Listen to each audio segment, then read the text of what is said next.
Oi gente, programa Brasil Consciência no ar, trazendo para vocês informações sobre a significativa queda no desmatamento registrada pelo INPE nos principais biomas brasileiros. Segundo os dados do sistema PRODES divulgados pelo Instituto na última semana, foram 30% menos de desmate na Amazônia e outros 25% menos no Cerrado. O resultado corresponde à menor área desmatada desde 2017 e já é o terceiro ano consecutivo com queda nos índices de desmatamento registrada pelo Instituto desde o início do atual governo. Mas, como nem tudo são flores, você também ficará sabendo neste programa que o governo Lula mantém a polêmica contratação da empresa estadunidense Planet Labs para o fornecimento de imagens ao Ministério da Justiça para controle de desmatamento e outros crimes de ordem ambiental. O Brasil está pagando 70 milhões ao ano para receber as imagens da companhia. O detalhe é que o INPE usa imagens da Planet obtidas de graça junto ao governo da Noruega. Você também vai ter informações sobre a Semana Nacional de Ciência e Tecnologia e os eventos que estão acontecendo em Brasília. Teve visita do presidente Lula ao estande do INPE na feira. Mas antes a gente atualiza para vocês as informações sobre o processo de busca para o novo diretor do CEMADEM, o Centro Nacional de Monitoramento e Alertas de Desastres Naturais, que fica em São José dos Campos. Na última semana teve reunião aberta para a apresentação das propostas dos candidatos à comunidade científica. O Brasil Consciência esteve no evento e traz as informações. A apresentação das propostas foi realizada no próprio Instituto sob os olhares do Comitê de Busca presidido pelo pesquisador Carlos Nobre, fundador do CEMADEM, e também pelos servidores e funcionários do Instituto. Cada candidato tinha 30 minutos para apresentar suas propostas e ideias sobre o CEMADEM. O primeiro a falar foi o ex-reitor da Universidade Federal do Rio Grande do Sul, Carlos André Bulhões. O principal, na minha visão, essa chuva que deu no Rio Grande do Sul, se chovesse aqui no oceano, apesar da montanha de água, não ia ter grandes dilemas. Como choveu em áreas extremamente vulneráveis, aí é que deu problema. Então, se por um lado, alerta e monitoramento é uma necessidade permanente, está no DNA do CEMADEM, e essa necessidade precisa ter recurso financeiro para operação, manutenção e financiamento da expansão permanente, a vulnerabilidade precisa ser um tema a ser trabalhado. Tá? A ser trabalhado com muita intensidade. Não é que a gente vai fazer, mas de repente a gente produz um padrão e esse padrão pode ser certificado e tudo. Eu tenho algumas ideias aqui. A candidatura dele ao cargo causou rebuliço na comunidade acadêmica nacional. Bulhões foi considerado reitor interventor nomeado pelo ex-presidente Jair Bolsonaro na Universidade Federal do Rio Grande do Sul. 2 processos para removê-lo do cargo foram abertos durante a gestão dele, mas ambos foram recusados, o último, inclusive, durante a gestão Lula.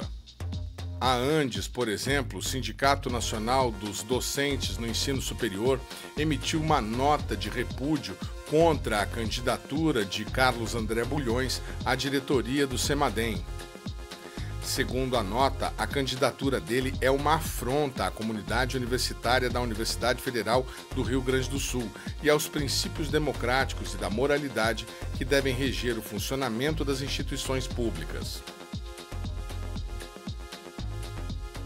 Isso daí foi a enchente de olha o ciclo hidrológico. Foi a enchente de 2012 no Rio de Janeiro, em Petrópolis, onde numa noite 1.200 pessoas tiveram suas vidas ceifadas, aquela lá de Petrópolis. Tá? E essa charge saiu para mim. Saiu para mim. Saiu no jornal e eu achei muito interessante essa releitura. Pode ir. Agora acabou. Tá? Porque se a gente não tratar isso, chegamos a isso. Muito bem, muito obrigado. Obrigado pela paciência e o tempo.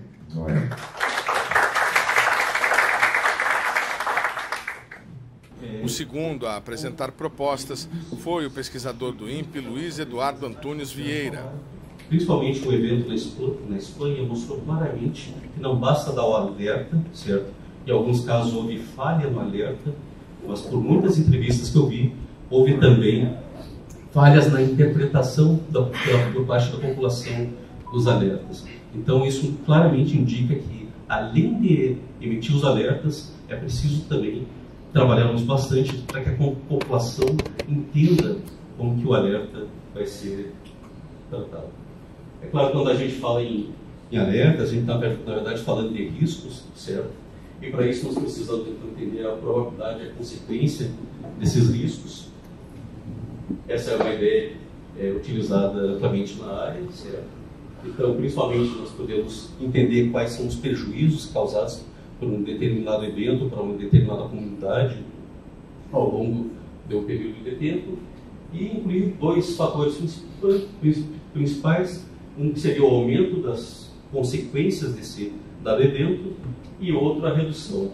Um deles, então, relacionado à vulnerabilidade social, e o outro a própria resiliência da comunidade.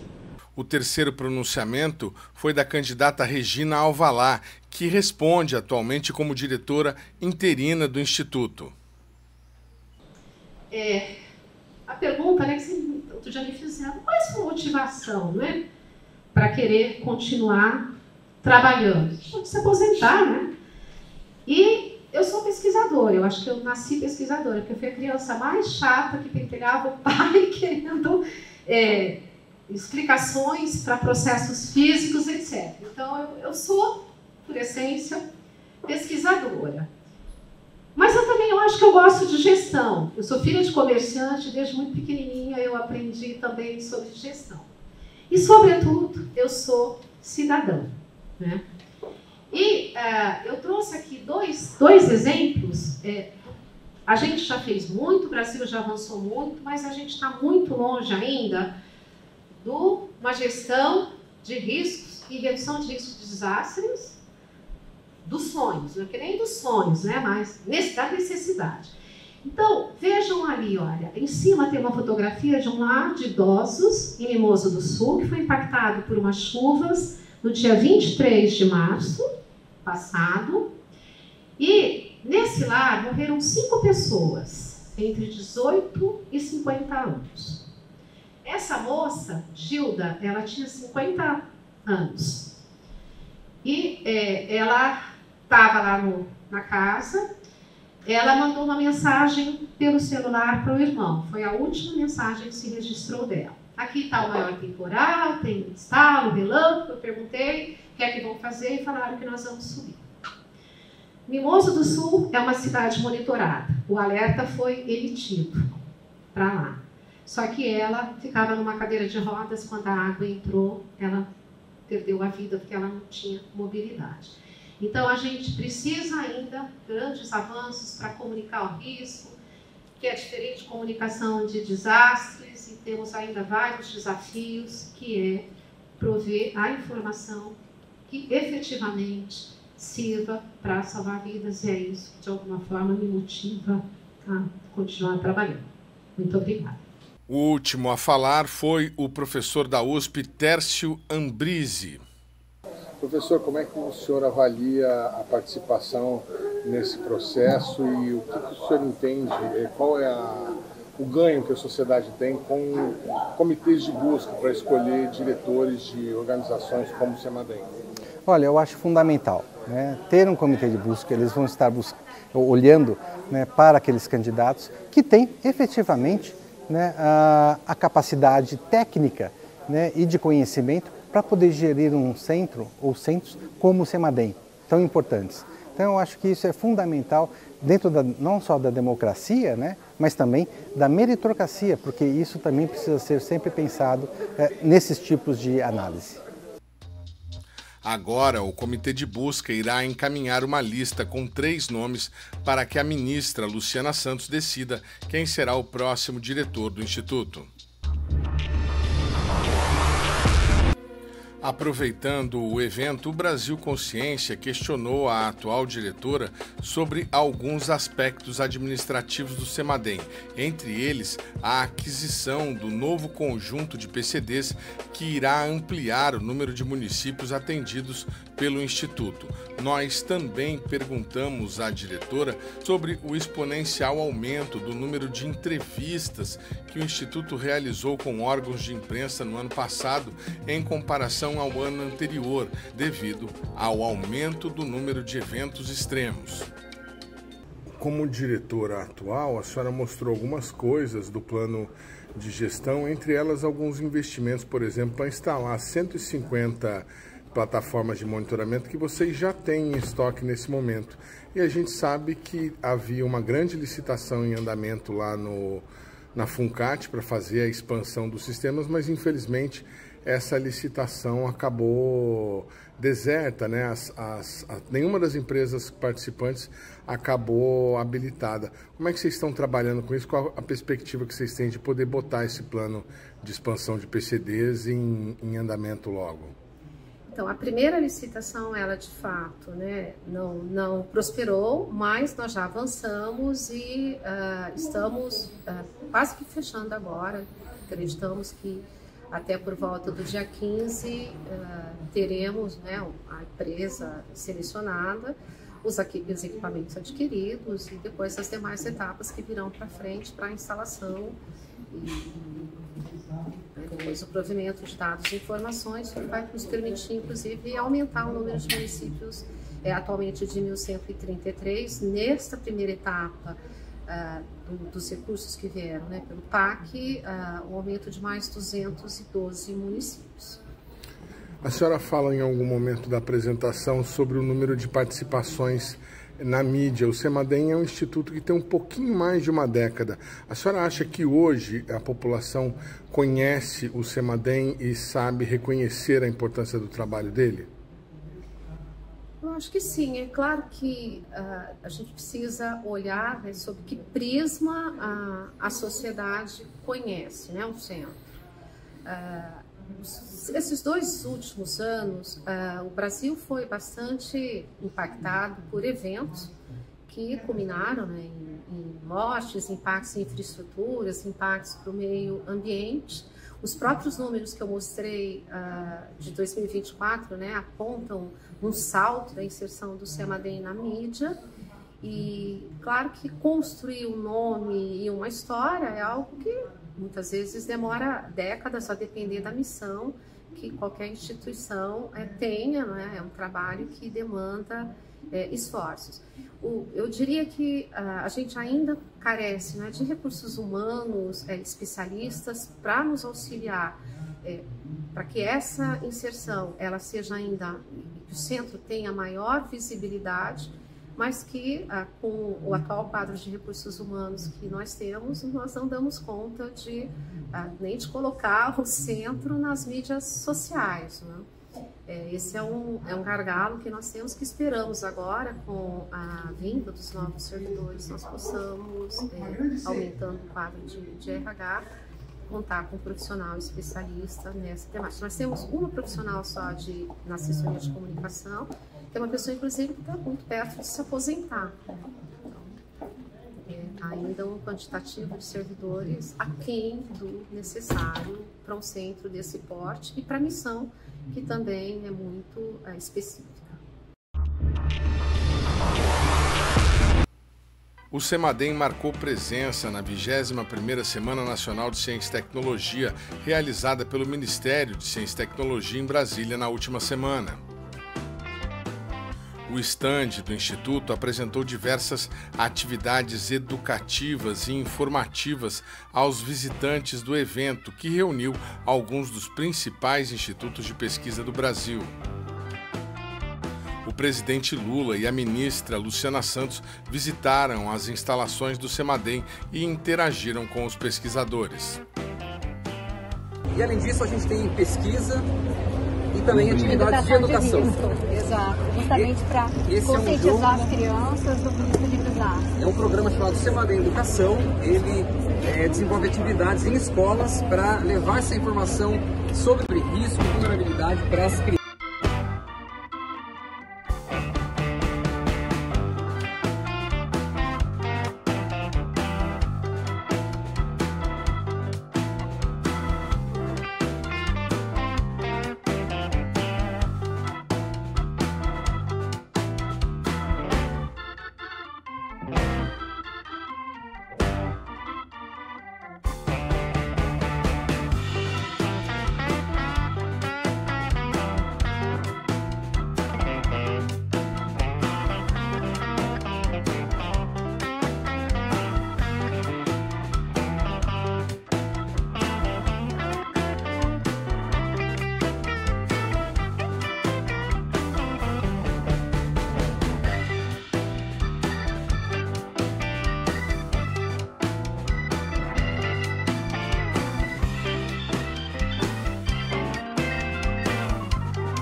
O programa Brasil Consciência vai para um rápido intervalo e, na sequência, a gente traz os dados sobre a queda do desmatamento nos principais biomas brasileiros. É um instante só, não sai daí.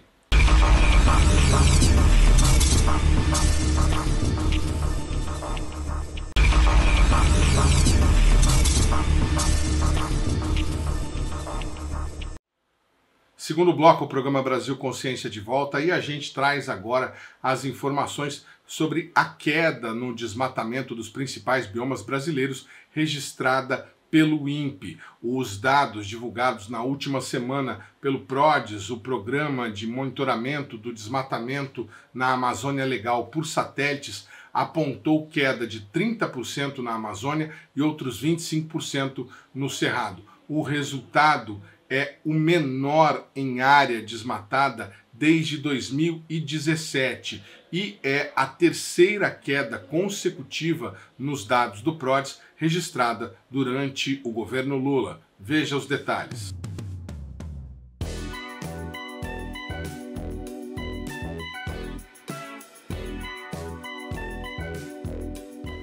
Como tem sido praxe no atual governo, o anúncio dos dados de desmatamentos do PRODES foi realizado em cerimônia oficial em Brasília e contou com a presença do vice-presidente Geraldo Alckmin e das ministras de Meio Ambiente Marina Silva e Ciência e Tecnologia Luciana Santos.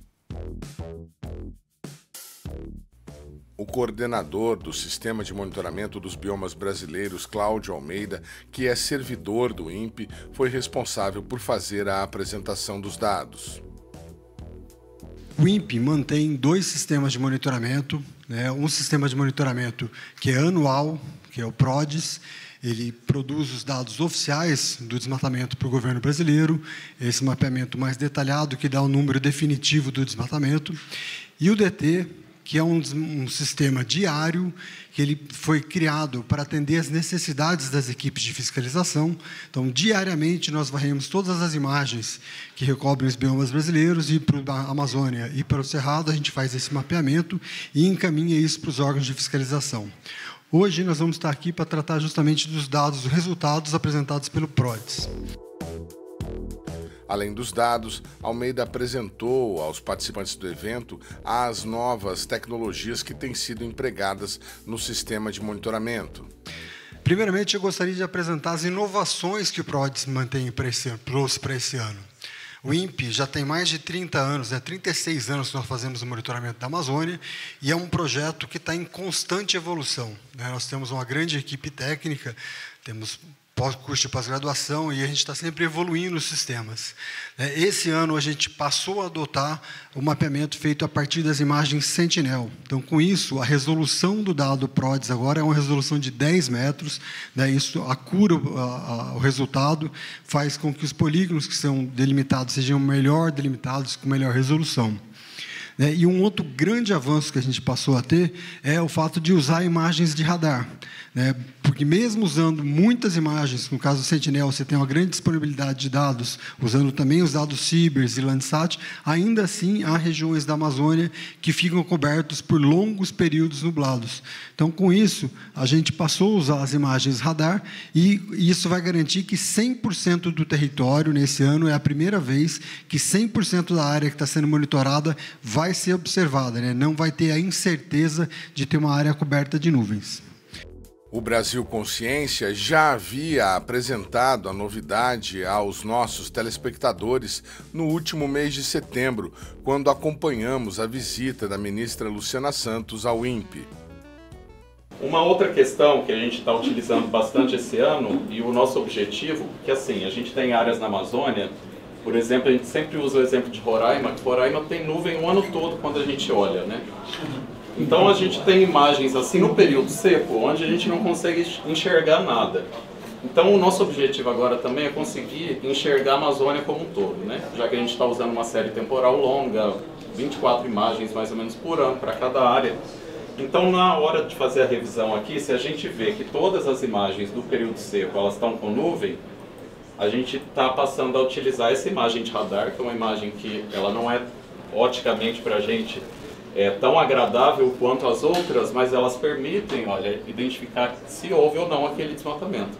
Então é um outro auxílio que a gente está utilizando agora pela primeira vez com o objetivo de enxergar 100% da Amazônia, já que a gente tem áreas que muitas vezes ficavam 2, 3 anos sem ser observado.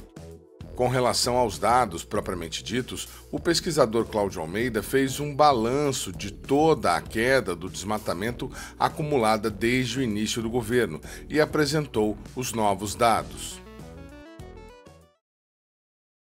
Lá no começo, mais de um ano e meio atrás, em janeiro de 2023, quando começou esse novo governo, havia uma projeção de que o desmatamento estava descontrolado e poderia chegar até mais de 12 mil quilômetros quadrados por ano, com os dados que estavam sendo projetados. Já no primeiro ano, houve uma redução dessa tendência, isso se concretizou ano passado numa queda de 22% em relação a 2022, e depois, esse ano, a gente apresentou uma nova queda ainda mais expressiva, de 30,6% em relação ao dado do ano passado. O dado que foi medido, estimado para esse ano de 23, 24, são 6.288 km², o menor resultado nos últimos 9 anos de monitoramento. Essa queda desse ano, ela se soma à queda do ano anterior. Com isso, é uma queda de mais de 45% em relação a 2022, e essa diferença nesses 2 anos, quer dizer, se o desmatamento tivesse continuado como em 2022, a diferença que nós temos para o resultado realmente encontrado é de mais de 790 mil hectares que foram poupados, que não foram desmatados graças a esse trabalho que está sendo desenvolvido. Eu vou mostrar rapidamente o resultado em cada um dos estados. No Mato Grosso, para a Amazônia, houve uma queda de 45,1%, para o Amazonas, uma queda de 29%, no Pará, uma queda de 28,4%, e em Rondônia, uma queda bastante expressiva de 62,5% em relação ao ano anterior. Roraima foi um dos estados muito impulsionado pela questão dos incêndios, onde houve um aumento na casa de 53,5% em relação a 2023. Referente aos municípios prioritários, quer dizer, são 70 municípios que estão definidos no decreto. Esses 70 municípios, 78% deles tiveram decréscimo, quer dizer, houve uma efetividade na queda do desmatamento. E 23% desses municípios apresentaram algum índice de aumento. Para o bioma Cerrado, todos os avanços que foram apresentados para a Amazônia, eles também são válidos para o Cerrado. Na verdade, o PRODES agora, para todos os biomas, vai passar a contar com as imagens de Sentinel de 10 metros e o uso de dados de radar. Então, isso vale para todo o monitoramento. E a gente também tem uma mudança de tendência. No final do ano passado, se a gente pegar os dados a partir de agosto a dezembro do ano passado, havia uma tendência de aumento aí de mais de 100%, 112%. A partir do primeiro semestre agora, isso mudou, essa tendência, houve uma reversão nesses dados que foram de janeiro a julho, mostraram uma tendência de queda de 16,7%, e isso se transformou numa queda do desmatamento medido pelo PRODES de 25,7% em relação ao ano anterior. Esse ano foi medido 8.174 quilômetros, foi a primeira queda depois de 5 anos de monitoramento com constantes altas.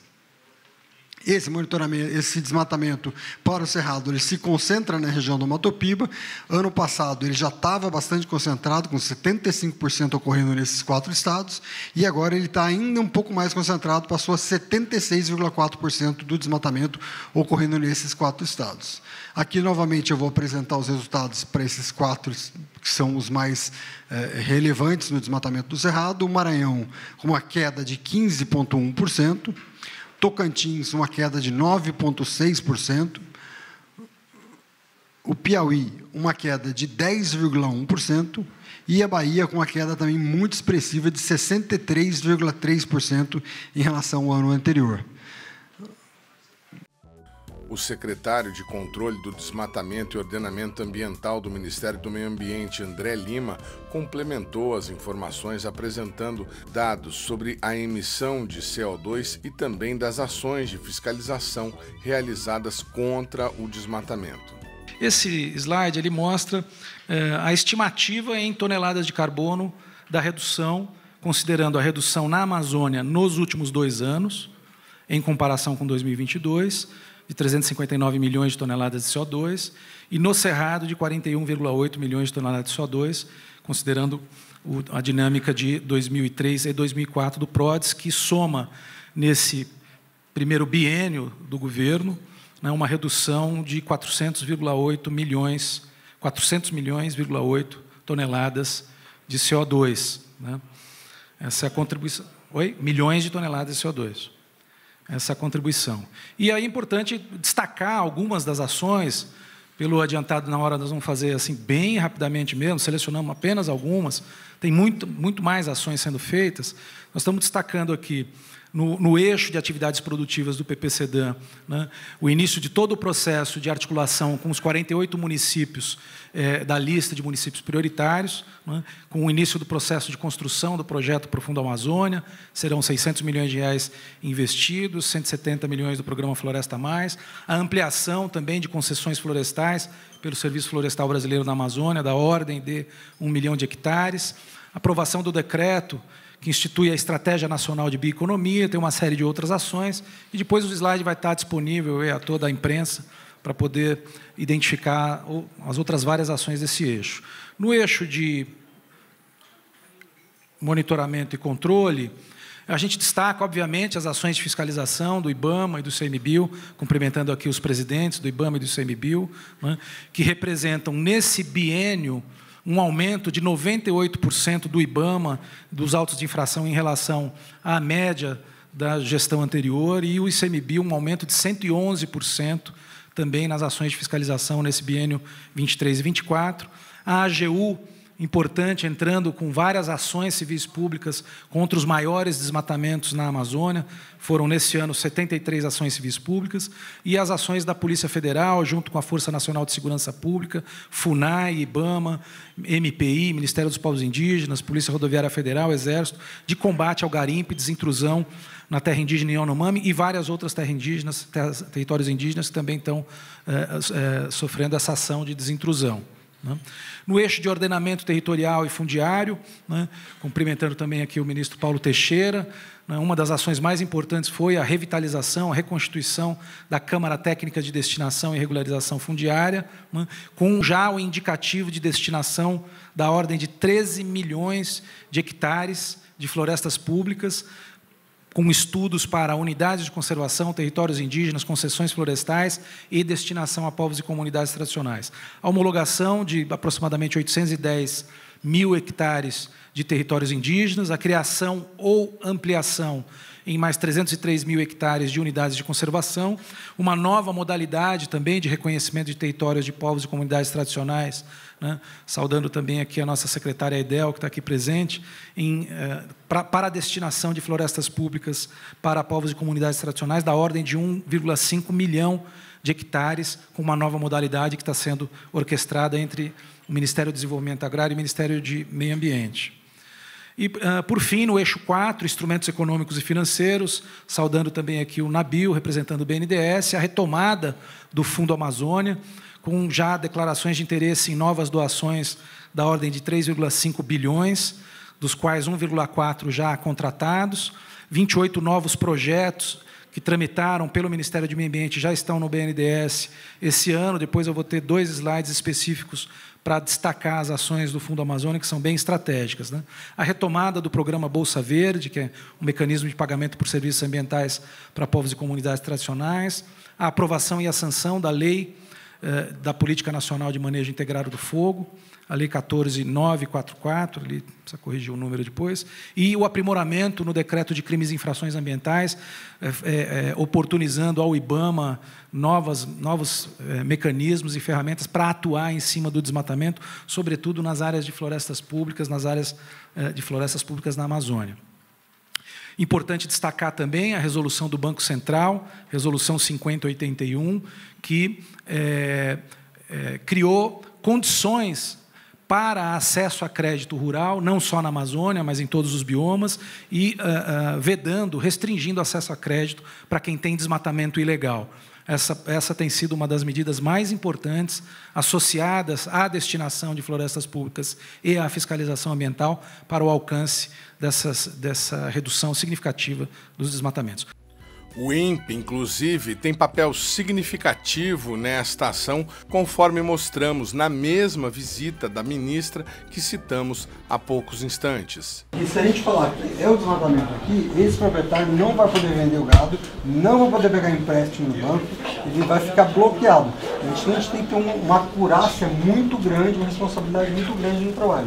O que a gente faz é unir o melhor da inteligência artificial com a nossa inteligência humana. Por fim, 2 slides apenas para mostrar que o Fundo Amazônia agora, vocês estão observando aí na coluna direita, né, comparado com os anos anteriores, desde a sua fundação, tem um volume de recursos adicional aí de doações captados nesses 2 primeiros anos dessa gestão da ordem de 1,4 bilhões, né, resgatando o Fundo Amazônia, que ficou por 4 anos paralisado, né, e também na coluna à direita, mais de 1,3 bi, na verdade, 2,3 bilhões de reais em projetos ou já contratados ou em chamadas públicas só nesses 2 primeiros anos do governo. E também dinamizando significativamente aí os recursos do Fundo Amazônia. Por fim, o Pacto pelo Cerrado, cumprimentando aqui novamente todos os amigos secretários, representando aqui os governadores do Matopiba, Maranhão, Tocantins, Piauí e Bahia, são ações que já estão em curso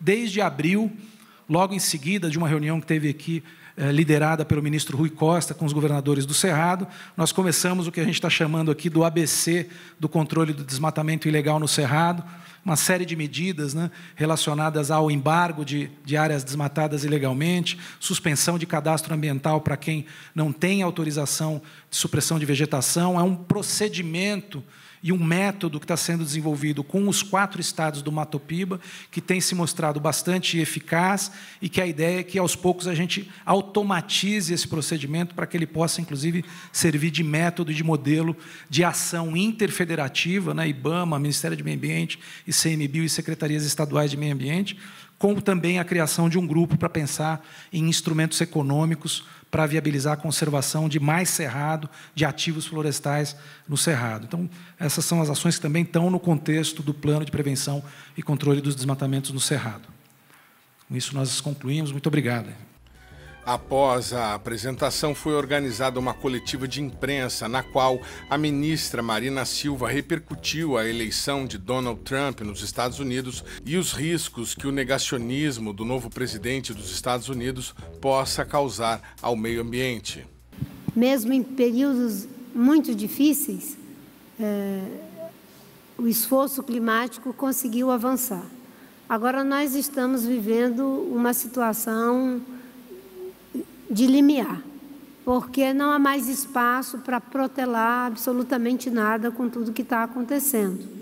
E o segundo maior emissor do mundo tem responsabilidades muito grandes num processo de enfrentamento, de redução de emissão de CO2, que nós temos um compromisso de não deixar ultrapassar 1,5 de temperatura da Terra, já que ele foi alcançado. Mas tanto a COP29 quanto a COP30 é exemplo de outras COPs em que pese uma situação, não é, de não aceitação, não é, do protocolo de Kyoto e no caso do governo Trump, do Acordo de Paris, conseguimos avançar. Aumenta a responsabilidade de todos os países que fazem parte, não é, da Convenção da Mudança do Clima, num cenário que pode ser talvez mais difícil, mas obviamente que, como eu disse, há uma parte da população americana que não quer ver a continuidade do que aconteceu agora com os furacões nos Estados Unidos. É um dado de realidade que cada vez mais as pessoas vão cobrar essa conta de seus governantes, independente do seu espectro ideológico, porque, afinal de contas, são as suas vidas que estão sendo perdidas, é o seu patrimônio que está sendo comprometido e a ameaça, né, ao equilíbrio climático do planeta. Nós vamos continuar trabalhando, estamos trabalhando com todo o afinco e, obviamente, que o mundo vai buscar que nenhum país promova qualquer tipo, não é, de retrocesso. Eu acho que nós estamos trabalhando para evitar o ponto de não retorno em relação ao clima, não é? Mas nós não queremos que haja qualquer retrocesso, né? Qualquer retorno ao passado daquilo que já avançamos na questão dos compromissos e da governança climática global. Esse é o esforço que a humanidade está fazendo. O INPE marcou presença na 21ª Semana Nacional de Ciência e Tecnologia, realizada em Brasília.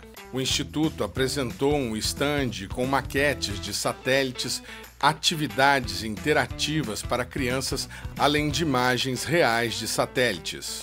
O presidente Lula e a ministra Luciana Santos estiveram no local na última quinta-feira e visitaram o estande da instituição. Eles foram recebidos pelo vice-diretor do Instituto, Gilvan Sampaio. O programa Brasil Consciência vai para um rápido intervalo e, na sequência, a gente fala sobre a manutenção da contratação da empresa Planet Labs para o fornecimento de imagens que o INPE recebe de graça. É um instante só, não saia daí.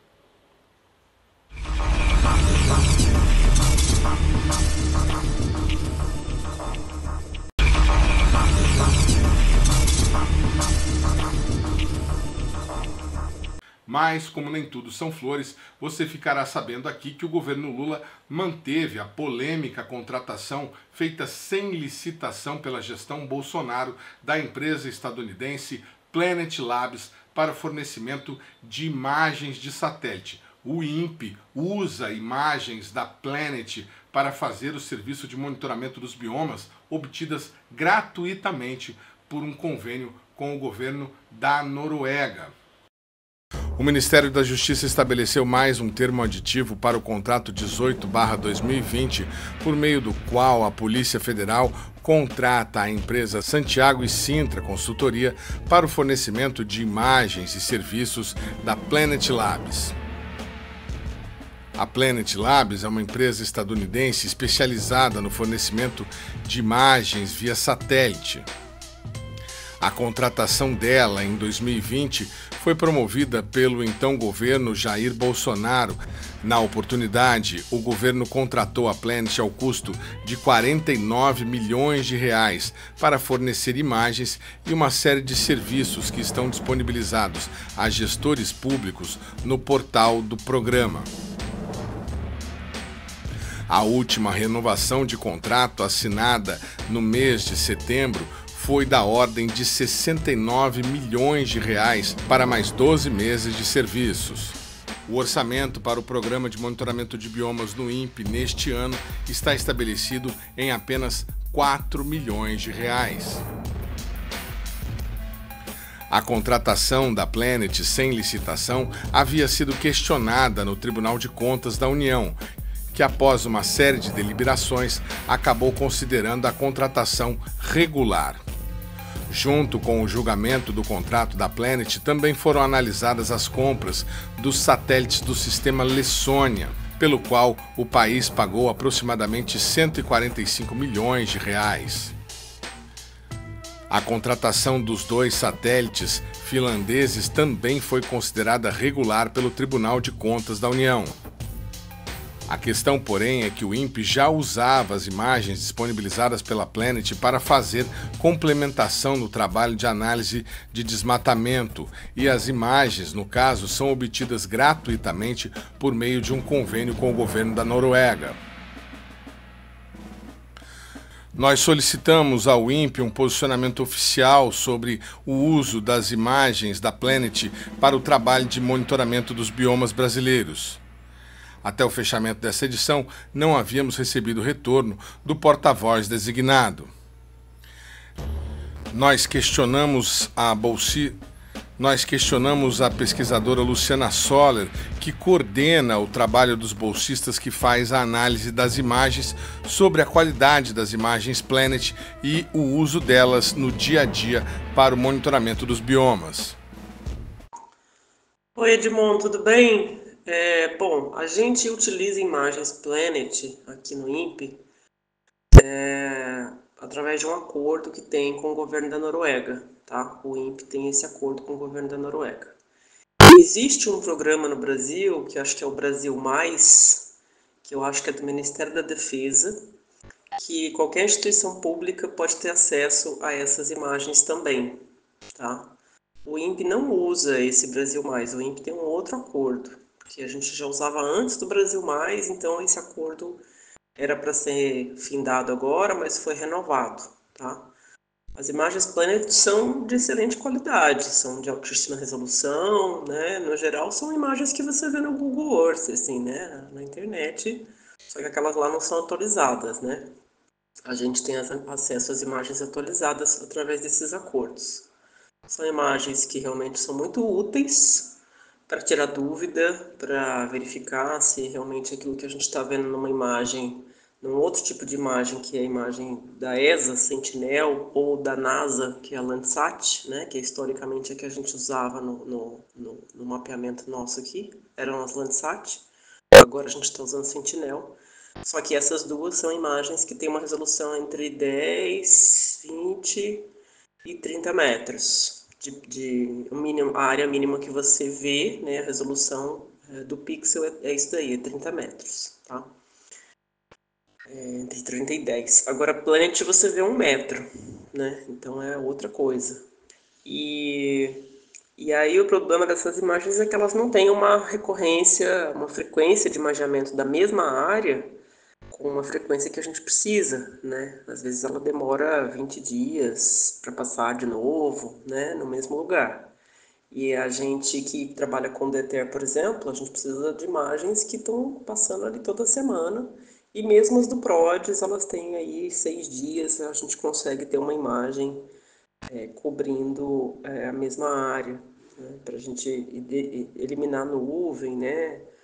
Então, e a quantidade o volume de dados para trabalhar com uma imagem Planet é gigantesco, né? Porque são pequenas em tamanho, em área, né? Elas imageiam uma área pequenininha, mas elas têm uma resolução muito refinada. Então, o volume de dado, o tamanho do dado dela acaba sendo muito grande, né?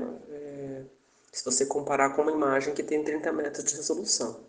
Mas o INPE utiliza sim essas imagens para tirar dúvidas dos nossos monitoramentos, para corroborar os dados, para fazer validação dos nossos dados, tá bom? São imagens bastante essenciais no nosso trabalho aqui. E é bastante importante que a gente mantenha esses acordos e que a gente mantenha os acessos livres, né, das instituições públicas a essas imagens. São acordos que o governo brasileiro paga um royalty, né, paga ali alguma coisa, mas não chega nem aos pés do que pagaria se a gente fosse comprar isso comercialmente. Entendeu? Nós também entrevistamos o ex-diretor do INPE, Gilberto Câmara, que na oportunidade chegou a se referir aos satélites finlandeses como a cloroquina espacial. Não há evidência de que tanto Lessônia quanto a compra do Planet sejam eficazes do ponto de vista de orçamento. Não se questiona a legalidade. A questão é que legalidade não basta. Tem que ter eficiência no gasto. Senão, como é que a gente vai viver no Brasil? Já tem bolsonarista demais por aí, e a gente ainda erra, a gente tem que errar menos. Esse é o ponto. Tá bom? Não sei se você tem mais alguma questão.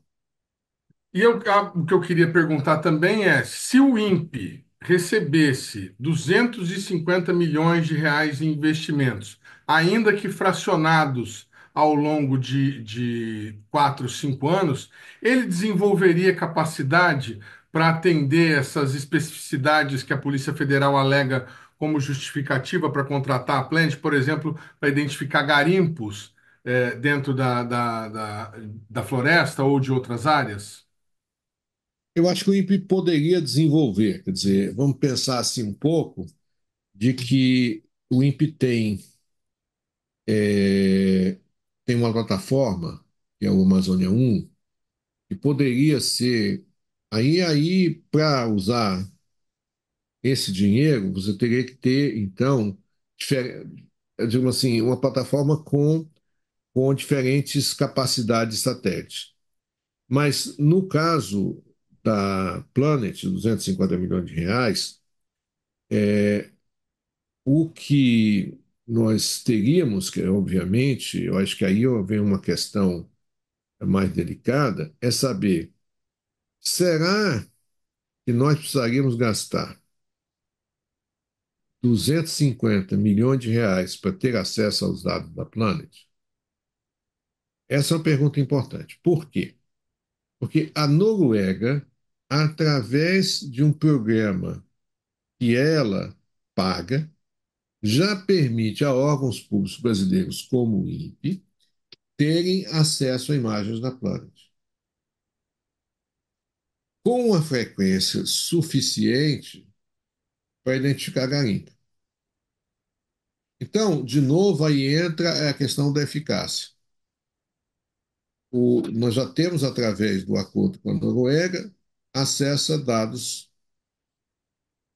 da Planet. Precisaria a Receita Federal, nós que eu digo INPE, precisaria a Receita Federal fazer, porque o contrato, aí tem outro aspecto importante desse contrato. O contrato não é apenas imagens. Há um sistema feito pela Santiago e Cinto, a peso de ouro, que também é fechado, também os resultados não são disponíveis. Caríssimo. E o INPE já tem. Então, muito do que, eu quero dizer o seguinte, muito do que se faz hoje com o Cibers 4A ou Amazônia 1, se poderia fazer com o Imagine Planet? Poderia. A um custo bem menor? Poderia. O INPE usaria esses recursos, porque aí, quando o INPE. Aí a resposta para você, talvez eu estou enrolando, mas a resposta melhor é dizer o seguinte: o INPE tem o conhecimento para usar esses recursos da melhor forma possível. Só uma instituição como o INPE hoje, por força do acumulado de conhecimento, por força do conhecimento que existe na instituição, é capaz de ter eficácia no uso desse recurso. Esse é o ponto. Não adianta querer que a Polícia Federal, que não conhece assessoramento remoto, não sabe nada, não tem história, não tem formação, não tem curso de mestrado, não tem curso de doutorado, não tem especialistas, saiba usar esse recurso da melhor forma possível. Esse recurso estivesse na mão do INPE, seriam absolutamente usados com muito mais eficácia. Não há a menor dúvida disso. Nós entramos em contato com as assessorias de imprensa da Polícia Federal e do Ministério da Justiça, mas não recebemos resposta até o fechamento desta edição. O programa Brasil Consciência de hoje vai ficando por aqui. Você que quiser conferir os demais conteúdos produzidos pelo SINDICT deve acessar as nossas redes que estão para você na tela neste momento. Tem inclusive conteúdo novo por conta do mês da consciência negra. Você que quiser mandar alguma sugestão, crítica, dúvida ou reclamação, deve acessar o nosso e-mail. A gente volta na semana que vem com mais informações inéditas para vocês. Tchau, gente. Um abraço.